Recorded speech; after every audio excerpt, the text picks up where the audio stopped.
nit bu jaaxlee ay rangooñam fees bëtam xulli ba ñemewut gëmm su gëmmee rangooñam tuuru kooku jamono boobu loo ko dimbalee xamal ni ñaan gu nangu la. moo tax yonent bi sallallahu alayhi wa sallam ne képp koo xamante ni fexe nga ba noyyiloo jullit ci jaaxle bu ko jaaxaloon ba mu aj noyyeem xëy amoo dépense sa kër say doom xamoo nooy nga tiit ba sa noyyi aju kooku boo yëkkatee jox ko mooy wàcce nga noyyeem. loolu moo tax jafe-jafe yooyu ñun ñëpp nag lay dal yowmal qiyaam ñëpp dañuy tuut noyyi gi day ñëw ba fii taxaw keroog ñi seen noyyi di wàccaat mooy ñi doon dimbale jaam yi sonn ñi doon dimbale ñu jaaxle. moo tax yonent bi ak li muy ñàkk-ñàkk musul bëgg a gis jeexitalu ñàkk ci kanamu doomu aadama. dana la jox su amul mu dox pour ñu jox la. kon nag ñi yor nañu góorgóorlu mbir màngoogu borom bi ne afala taaqiluun tee ngeen a am xel. alal bii ma la jox àndal ak sa xel bu baax. banque ba nga dem dénkaane fa am nañu la fa ëpple. sa kër gi nga denc am nañu la ëpple.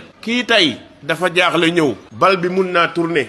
bal bi mën na tourner de. ñaata nga gis ñu amoon ba ci yàgg ñàkk. waaye ñaata nga gis ñu ñàkk ba ci yàgg am. wa tilkal ayyaamu nudaawiluhaa. kon loolu nag li muy wane mooy jël joxe boo joxee njëmbat la. saa boo jëmbatee dara bëgg nga mu meññ. soo jiwee dara bëgg nga mu meññ. kon booy dimbale nit ñi ëllëg bu jafe-jafe amee da nga neex a dimbale. waaye bu dee ku ñëw nga jànni ko xas ko tuutil ko foog ni lii yow yaa ko liggéey bis dana ñëw loolu dal la te dootoo mën a dem ci kenn.